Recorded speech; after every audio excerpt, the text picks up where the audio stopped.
Welcome back to Clarity Convos for Wedding Pros Podcast. I'm your host, Aislinn, and today we have another special guest. We have Adrienna, who is going to be talking today about marketing and brand, and I am so excited because this is my jam. I feel like I say that on every podcast episode, but this is one of my jams. This is one of those things I love talking about, so I know this conversation is going to be really enlightening. So if you are listening, please take notes. Please think about the things that we're talking about. We're going to be getting into the nitty-gritty of strategy. We're going to get into the nitty-gritty of data. But this truly is going to be kind of an overview of marketing. So Adrienna, if you'll introduce yourself to our audience. Yes. Hi, guys. I'm Adrienna. I own Ava and the Bee. We are a marketing agency exclusively for wedding professionals. So I got started in the wedding industry in high school and I never looked back. I've only ever known the wedding and event industry. And it's been a while. I'm a millennial. I've been doing this for a hot minute. And we really help our clients stand out. So there's no competition. I know how important it is as a former wedding planner, florist, and bridal boutique owner. I had a 3-in-1 shop.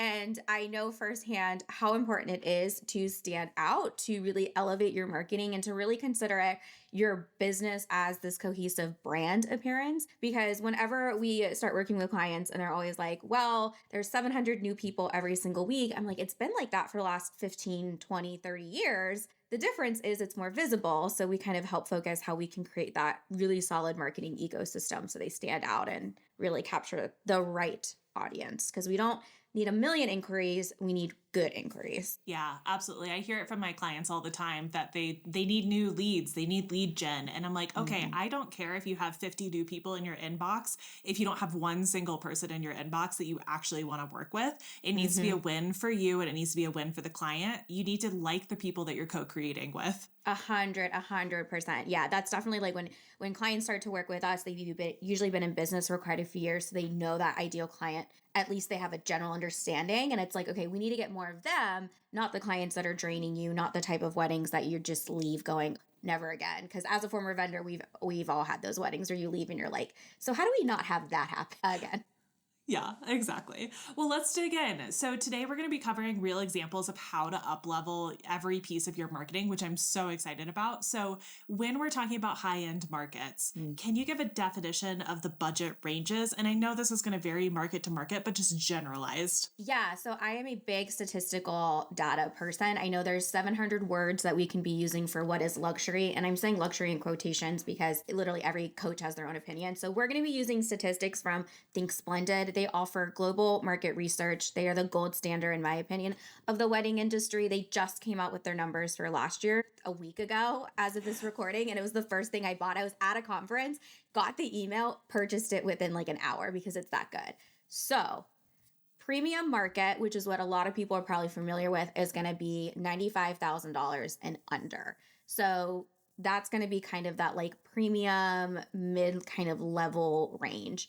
Luxury in today's context is going to be $96,000 to $500,000 for a wedding. So that's the luxury we're going to be talking about. And the ultra luxury is $500,000 and up. So that's the terminology we'll be using today. I love that because I definitely have heard from different educators in the wedding industry, different numbers. And it's almost like the numbers and the goalposts keep moving as to what is luxury and where can you market yourself as that versus something else. And I love that you're using data from a global wedding industry network because this is well researched information. Exactly. And I think it's one of those things where, of course, in every city it will be slightly different. In New York City, it costs way more than it will in other cities. But this just gives us a nice, again, global knowledge of these are what the numbers are saying on average spend. So that's what we're going to be using. I love that. So we have different buyer types. If you've been around for a while and you've been anywhere in the marketing side of things, you probably heard of different buyer types. And of course, again, different people are going to teach different things. But what I want to kind of dig into is that these buyers are different and they have different buying habits. So I kind of want to dig into that and what's your thought process from a marketing standpoint on that? Yes. And I think the biggest thing when we're talking about buyer habits is to know that you can't market your business until you know how your audience buys. I say it every time I do a speaking engagement. It's one of my opening statements because seriously, if you don't know who's buying your product, I can't market it for you. I cannot create this magic unicorn. So a few things we have to be thinking about these buying habits is first, and this isn't one I know you agree with. Guys, if you're charging more, you have to be delivering more. I think one of the biggest misconceptions of the last few years is you can just like raise your rates, right? You're like, I'm a photographer. I can be a 10K photographer because that's what coaches are telling me or educators. And it's like, well, what's in that 10K package, right? Because someone spending that type of money is going to have a lot different expectations than someone spending $2,000. It's just like when you're buying a handbag, different price points, or a car, you're going to have different expectations. I'm not going to I'm not going to be shopping for a Mercedes and then get, an average car and be like you have expectations. So first thing is definitely, if we're charging more, we have to be thinking about our client experience and elevating it. So for example, if you're a photographer, that's probably going to mean something like faster turnaround in pictures. 10, 12, 15 weeks is like not really going to happen. You talk to any high-end planner and they're going to say, our clients are going to want things a bit faster. They might have a press feature going in. And so maybe you're not at that point where you have press features lined up, but still, like, you want to have images within under that 10 week, if not sooner, because faster expectations, it's probably going to mean different associate team sizes. So a big thing when we're working with photographers, because this is like our special sauce. So at my company, we specialize in these people who are up leveling, right? They're like, okay, I want to do wedding weekends. Okay, you can't be solo doing a wedding weekend. You need an associate team, which means your profit margins are going to change. So you need to consider that. When a lot of people are like, your client charges 25K for a wedding weekend, I'm like, yeah, they have a team of 4 on that weekend. That's why they're charging 25K. You also need to be thinking about, do I have high quality albums? Do I have high quality wall art? Am I up leveling that experience? Do I work well with a team? Like, they are going to have a much bigger team. Are you used to dealing with larger teams? And then fast communication. This is for all vendors, not just photographers, but are you being quick in communication? You cannot be spending days in between inquiry. You cannot be spending days in between emailing the planner. The planner will immediately say, nope, never referring you again. Does that mean you need to change your internal systems? Does that mean you need to hire someone? Possibly. So thinking about that up leveling, because again, that audience, like, I could be marketing your product perfectly, but if your client experience doesn't match it, you're going to have really bad reviews and bad experiences. And then it like just diminishes all the money you just spent on me. If you're like a planner, larger day of team, like we have a client where they have people on staff just for guest management. Like, their job is to make sure the guests know where the bathroom is. Like, that's the type of customer service.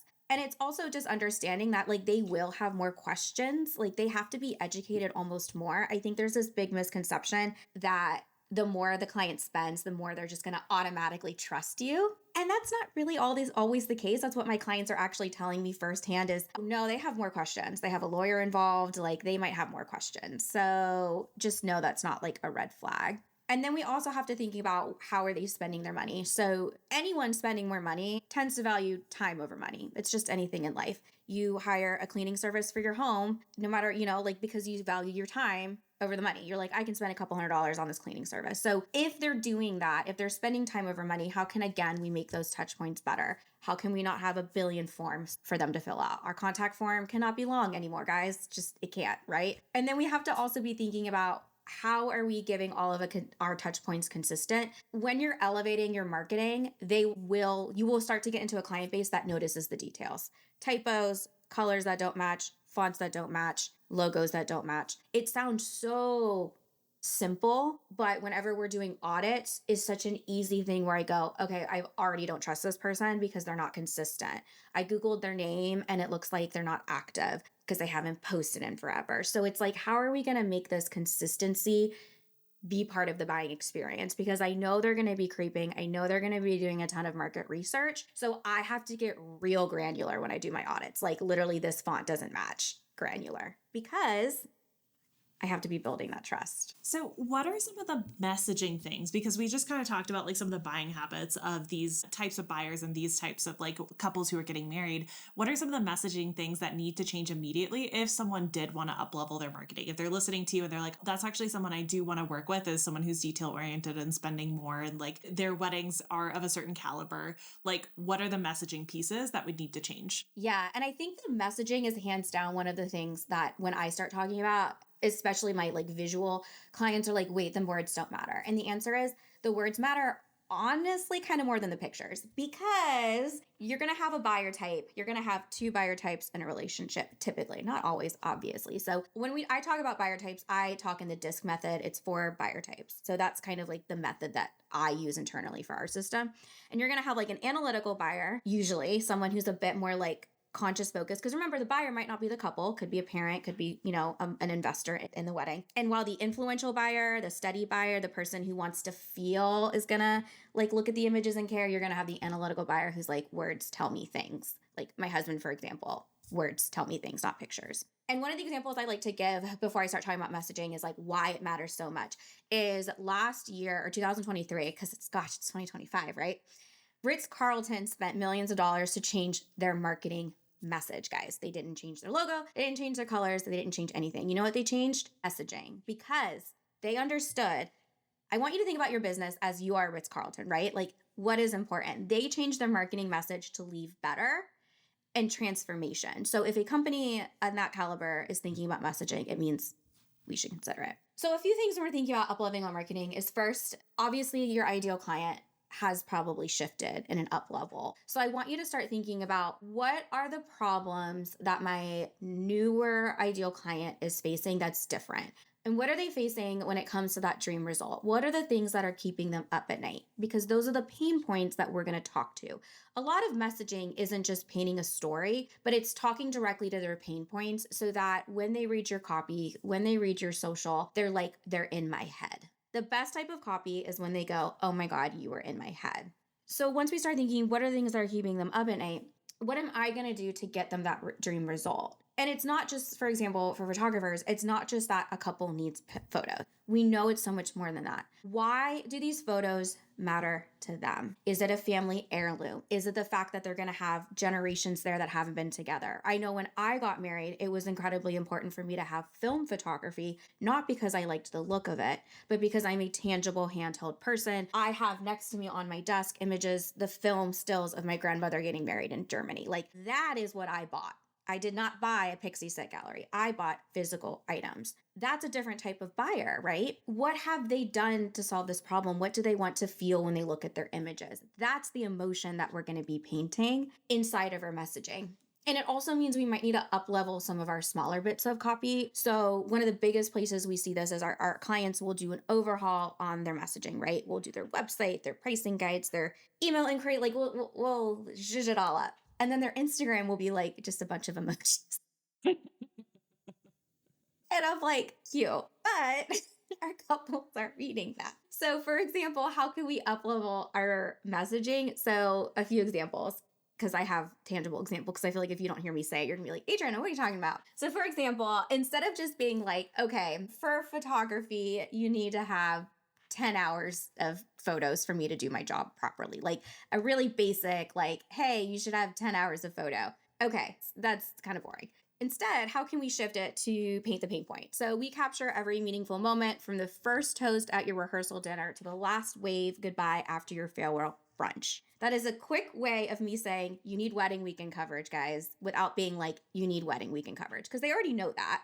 But we need to be talking about those memories, right? The first toast at the rehearsal. That paints a picture that they can imagine and go, and then the last goodbye. Like, again, it's like that all moment. Another one is like if we do invitations. So instead of just being like, okay, we offer save the date and day of paper. Well, that's what every stationery artist does. Instead, I want you to say something like, we think of our work as creating a series of moments for your guests to experience, both before your wedding day and then once they arrive. From the first envelope that arrives at their house to the sign perched on their bar as they order their last cocktail of the night, everything we design brings texture and sensory details to your wedding. So it's just painting the picture of that transformation. Yeah. And I think it's these are the little tiny details that are really going to make the buyer subconsciously look at that and be like, that's my person, that's my vendor, that's the person I want to hire. Because sometimes like we at a certain caliber, like you're going to be going through the planner, and sometimes it's the photographer or the client who is looking at the website. Most of the time when a planner is presenting, the clients are still going to look at your work. They're still going to look at your website.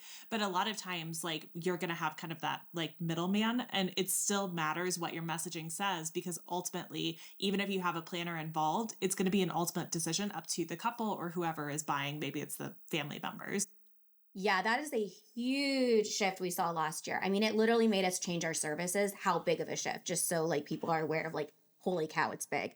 Referrals are not booking like they used to. Every single client of mine, I've worked with hundreds of clients, they say the same thing. Referrals are not booking like they used to. And it's because we are in an age where buyers, and this is not just the wedding industry, guys, this is a universal shopping habit shift. They have to do their own research. Like I have many statistical facts I could be throwing at you guys, but like there is proof and data that people, millennials and Gen Z, have to do their research before they trust a product now. It definitely is a post-pandemic shift. It is not going anywhere. So like you said, when they're working with a planner, they're still going to Google and they're still going to research, and their parents might still be researching, their, best friend might still be creeping. So it's like, we have to remember that the referrals just are not blindly booking like they were 8 years ago when it was like, easy. Yeah. And I'll give a little anecdote here. I remember there was a wedding, inquiry that I got, and the couple seemed wonderful and really, really nice. And we got to the consultation call, and the mother of the bride was there, and it was going great. We were having a beautiful conversation amongst all of us, and the mother of the bride goes, I saw online that you charge $4,000, so I don't understand why the proposal is 12. And I was like, can you repeat that? And she was like, well, I saw it over here, like that it was $4,000. And I was like, our minimum investment throughout the entire process at this point had said our minimum was $8,000. They wanted full wedding weekend coverage. So the proposal, like at this call that we were at, was $12,000. And the mother of the bride had somewhere found from, I don't know when, probably 2017, back when I was charging $4,000, maybe before then, she had somehow dug up an article or some kind of like Wedding Wire or something, where at some point someone had said I charged that price point, even though all of the literature that she had received in all of the inquiry and on my website said $8,000 and above. Most of our clients invested more than that. I want you guys right now to go do a Google search on yourself. If you can find anything that is out of date, delete it immediately. That is your job today. I don't care what else you have on your agenda. You are doing that today. Because they will. And I mean, don't even get me started on the rise of Reddit, how it's changing it. Y'all, price transparency, like we have to be really upfront with it, because our couples will find it. They will control the narrative. I say this all the time.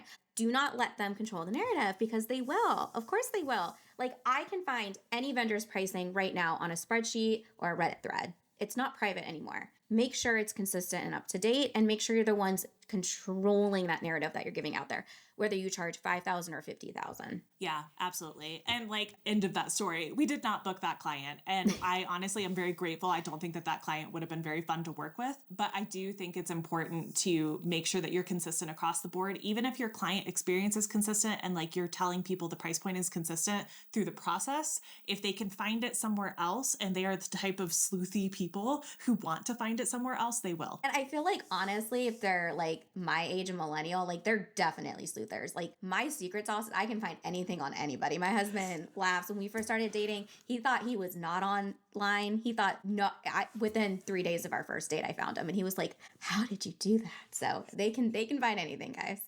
Yeah. Well, can you share some of your favorite client case studies of vendors who made these different shifts? Like what happened for them? Yeah. So I have so many examples, but a few that I want to highlight. One was a photographer that we launched in Q4 last year. And it was so great because it was a photographer. It's a photographer and videographer couple. And we really made a big shift in their messaging. So for example, I'll read what we rewrote and then I'll tell you what they said happened. So the joy of gathering your people around as you get ready, the flutter of nerves as the ceremony begins, the feel of your partner's hand upon yours as you cut the cake. Those moments are real, they're raw, and they're you. We translate them into photos that you can hold on for decades. After all, you'll want to relive this day for the rest of your lives. And all of our wedding packages include film. So again, I want to highlight how you can talk about like what sets you apart with an emotional impact. So it was really important for us to make sure that we talked about, for this client, for Sarah and Mark, that film was a legacy piece. So all of our wedding packages include film shot on family heirlooms. Guys, shot on family heirlooms that were Sarah's grandfather's. This allows your legacy to be documented through an authentic way. And it was just that little shift. So instead of saying like, we are wedding photos and videos, we shoot film 10 hours. We're like, no, we're shooting it on film because we are using family heirlooms. And within literally a week of them launching, within a few days of us launching their website, they had 2 bookings within a week of their dream clients. And their email was like, it's crazy how that works. And it's like 1 week, 2 clients, all because we refined and actually connected with them. So that was probably one of my favorites from last year. We did an overhaul for our stationery designer, and similar, we did messaging and website, and we really tried to figure out how to refine processes, because stationery and paper, it's a quite competitive market. It's an online market. It's a lot is localized. When I'm working with a localized client, like a photographer or planner, it's sometimes a little bit easier because it's like, I know my competition. They're in this city. Paper can be hard. But when we launched her, she had a 6,334 increase in users in the first 6 months, 22% engagement rate within the first year, which is a huge engagement rate increase. My golly, I think she's at like 72% engagement now. Like, it's insane. And then we have another one for social media. When we did her takeover, she has an average engagement rate of 12%. 12.8% month after month, and the industry average is like 2.5%.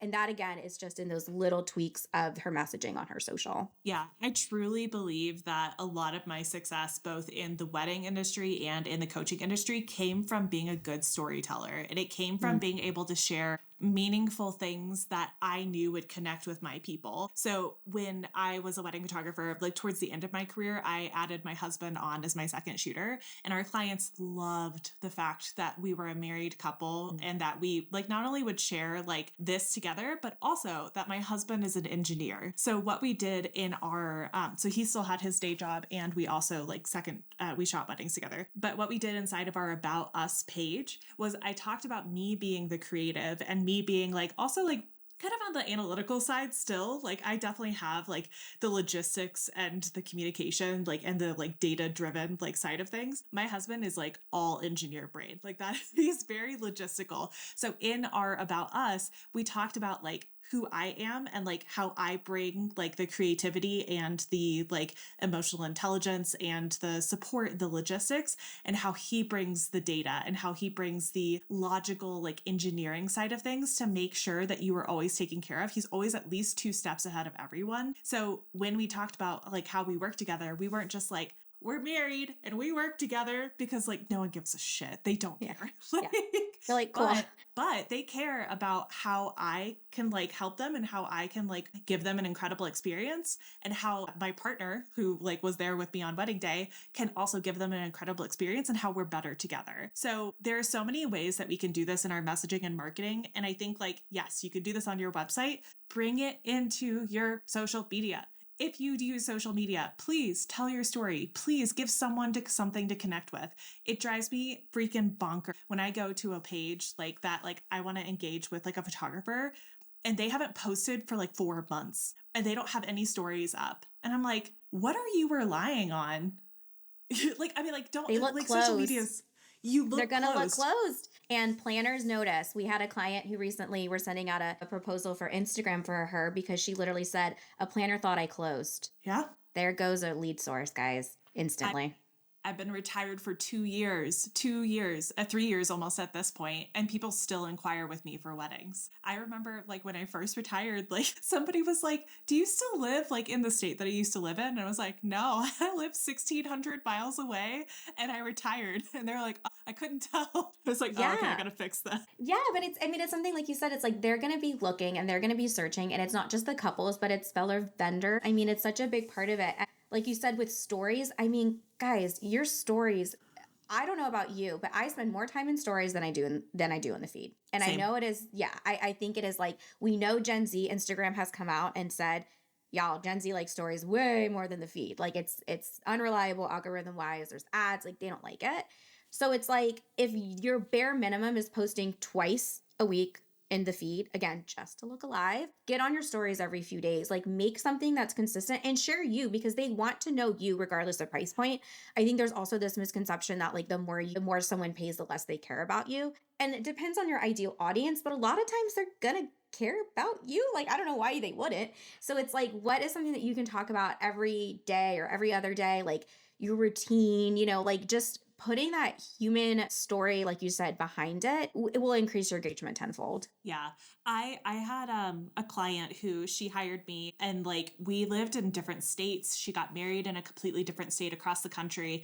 And I remember meeting her on wedding day and like loved each other. It was so much fun. Like I loved her wedding day and I loved like getting to like serve that couple. And after the wedding day, she sent me a message and she was like, I think one of my favorite things about my wedding, like you being part of my wedding, was that you were the same person you are online as you are in person. And having that reflected back to me like meant a lot, but I carry that with me throughout my next career that I'm in right now. I want people to know who I am so that I'm attracting the type of people I want to attract. Because if you were like putting on a mask and like you're like trying to be this like super professional and like maybe you're like not that vibe, people can feel that kind of energy behind like your social media and behind what you're putting out there. So the more you can like connect with yourself, the more that like you can like put out there like who you actually are, it's going to attract and become a magnet for the type of people you want to work with. Especially as we start to get into Gen Z, especially as we get into a different generation that values transparency way more, right? They're like the perfect,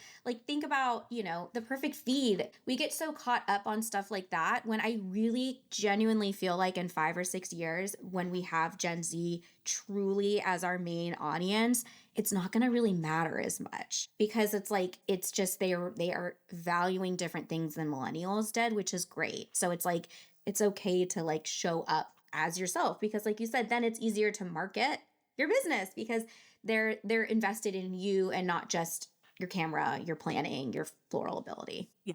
Exactly. Well, let's do some rapid fire tips. I think this will be really fun. Let's do some rapid fire tips that our audience can go implement from this episode, as many as you want to and as in depth as you want to go. Okay. So first I want you to think about if you're trying to tap into the higher end market, because I know we talked about that a bit. I want you to think about how does your audience define that? Because I get asked that a lot is like, okay, what does that mean, right? Because there's different values of luxury. Luxury doesn't just mean $1 million weddings. Like, I think that's a big misconception. Luxury can mean faster communication. Maybe that's your style. It could mean white glove service. It could mean ultra personalization. So for example, what would your ideal client's favorite hotels be? Like, are they a Ritz person or are they the boutique hotel that's like tucked away? Those are very different clients and they're going to want very different things out of their vacation. What are their favorite date night activities? Are they the type of couple that do want a 5-star Michelin restaurant? Or are they the ones that are like, no, I want to try, like luxury can be so many different things. What are their favorite beauty products? To me, what they buy as like beauty products is like such a big deal because like it defines like what they're into. And then like what kind of vacations or honeymoon are they interested in? Like their honeymoon that they're interested in. So when I worked in retail, what someone was interested in what they were buying attire wise literally told me everything to know about all of their shopping habits because I was like, they're going to have this kind of honeymoon. They probably met this way. Like people are comfort creatures. Like they all shop pretty similarly. So like, what is their honeymoon like? Like ask them like, what type of honeymoon are you guys envisioning? Because that's going to tell you a lot about what they value financially. So that's my first one. Just think about your favorite clients. I think like to kind of go along with this, I also want you guys to think that like, don't put people in boxes that this is the only hotel they ever stay in. So like, for example, I have stayed in 5-star hotels, but we also really love, there's a couple of like Westons that we really love. We also love the Drury whenever we have our 3 dogs with us and we need to go on vacation. So like, just because a household has a certain number like for their income or they're going to spend a certain amount for their wedding does not mean they fit in the box of always or never. So I think that's a really important detail to kind of hone in on. Yeah, for sure. And then I want you to obviously other than just Googling yourself, please Google yourself. That can be my quick tip. Google yourself. What comes up? Are you consistent? Is there stuff out there that you don't want out there anymore? Because as we just heard, someone's going to find it, whether it's a mother-in-law or like the couple. Google yourself, see what comes up. Have your friends Google you. It helps kind of show it. Another is I want you to think about am I showing social proof throughout my online presence? This is a big one when it comes to marketing, when it comes to trust building, when it comes to elevating. The amount of times I do a website or social audit and there's no testimonials, or it's like Instagram and I'm like, well, you haven't shared a testimonial in your feed in ever.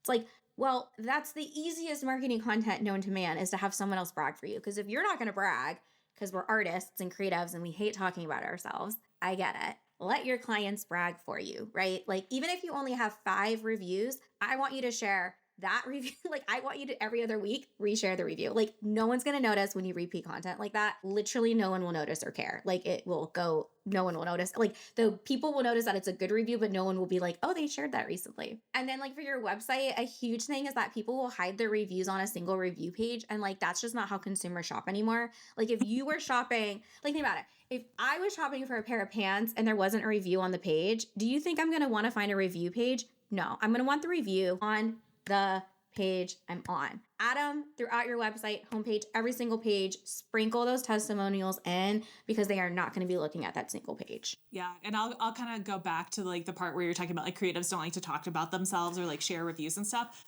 I want you guys to like rewind this podcast episode and go back to where I was sharing that bride who told me that I was the same person online as I am in person. If I was still a wedding photographer, would share that story over and over and over and over and over again, because A, it is exactly speaking to the type of people I want. I want people who want authentic like interactions with other humans. Like, it's just part of what I want.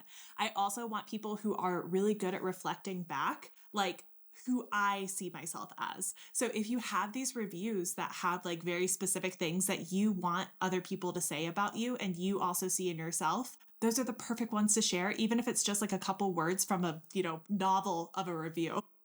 Yes, and that's the biggest thing is reviews you can break up. I get asked all the time, like, can I edit a review down and break it up? Yes, no one wants to read a paragraph. Like, whenever we're doing websites for our clients, we're really strategic. I'm obsessively strategic about how we position reviews, because there is a science behind it. But the biggest thing is like, yes, I take snippets. Like, I am not posting a super long review because most readers are skimmers. So that one review, you could probably share 5 snippets from it. And that's like weeks of content. Yeah, I think that's actually a really good, like, just question to ask you is like, how do people get better reviews? Because I like got them for like years and years and years. So I feel like I built up a really good, like, kind of like culture of getting good reviews. And so like, of course, my like new clients, they would see the reviews online and they'd be like, well, of course, I'm just going to like give a really good review because I built the culture of it. Are there any like tips that you would have for someone who's like, well, I don't have reviews or I don't have the type of reviews I want? I can literally give you my SOP that we send clients. Oh, okay. So this is a really great question, and I'm actually going to share the exact SOP that we have that we use for our clients, because I know as a vendor, I mean, getting reviews is even hard as a marketer, like from my clients. A few things. The first thing to make it easy is we have to make it easy for them. Just being like, hey, can you leave me a review without any prompts, without any direction, is not going to work. Because even if you asked me to leave a review, I would be like, I need prompts because I don't know what to talk about. So a few prompts that we like to give them, and you just pick a few. So what you do, how we recommend it is have an email written out, or even like a website page. Some of our clients just like a website page that automatically goes out through their CRM that's like, these are the links to the 2 places I want. If you could leave a review, here's a few questions. So why did you choose us? Why did you decide to work with us? Again, market research gives you great stuff. What is your favorite memory from the planning process if you're a planner? Or what was your favorite memory of, the wedding planning as a whole? Can be a really strong one. What's your favorite memory from the wedding day? Again, it's about like, what did they value on the day? What was the overall experience of working with us? If you could tell a newly engaged couple one thing, what would it be about planning their wedding? That's kind of like a fun one because couples like to brag. So it's kind of like a fun braggy one for them. And one could be like, what was the vision of your day and did it meet, your dreams or whatever? And when you give them just 2 or 3 of these, your reviews open up so much better because they're not just looking at a blank screen. They're like, oh, I can talk about myself for 5 minutes, and it's a lot easier. So we always recommend prompts. Another tip that we have for our clients is, especially for those who are working with them longer term, like planning floral or venue where they're, 12 months in, if you have a really good experience, a really good call, a really great email where they're like, wow, love this, ask, can I take a screenshot and share it as social proof? Or write up a little review and be like, does this sound like your experience so far? And be like, hey, we had such a great call. I would love to be able to share how great this was on Instagram and highlight you guys with your engagement session. Does this kind of sound like how it went? And then you write the review.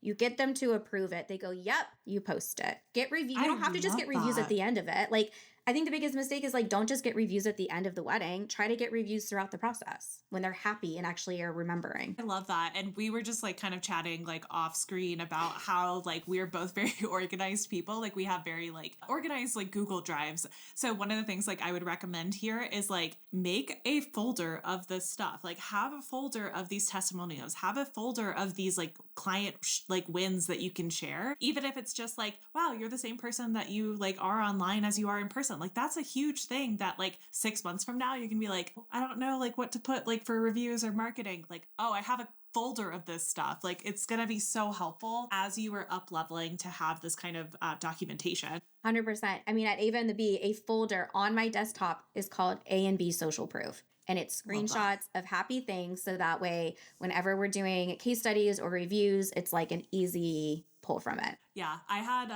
I still have one for my weddings. So I still have some screenshots from weddings. And then I have a 2023 client wins, 2024 client wins, and 2025 client wins. And I already have wins going in the 2025 one. But it's so much easier to find when it's like organized like that.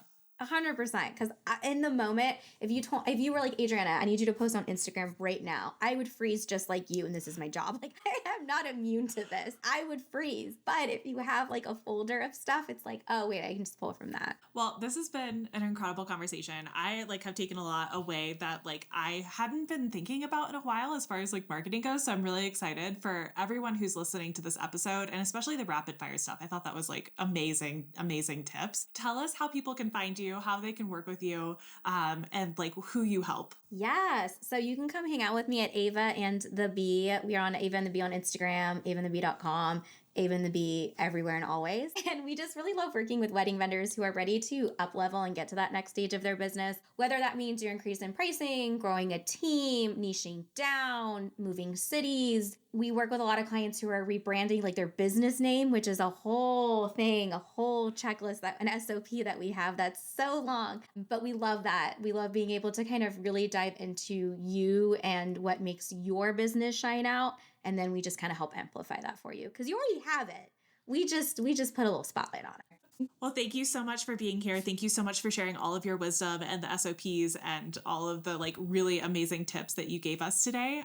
And I hope that everyone got something out of this. You can find all the information in the show notes and I will see you on the next episode.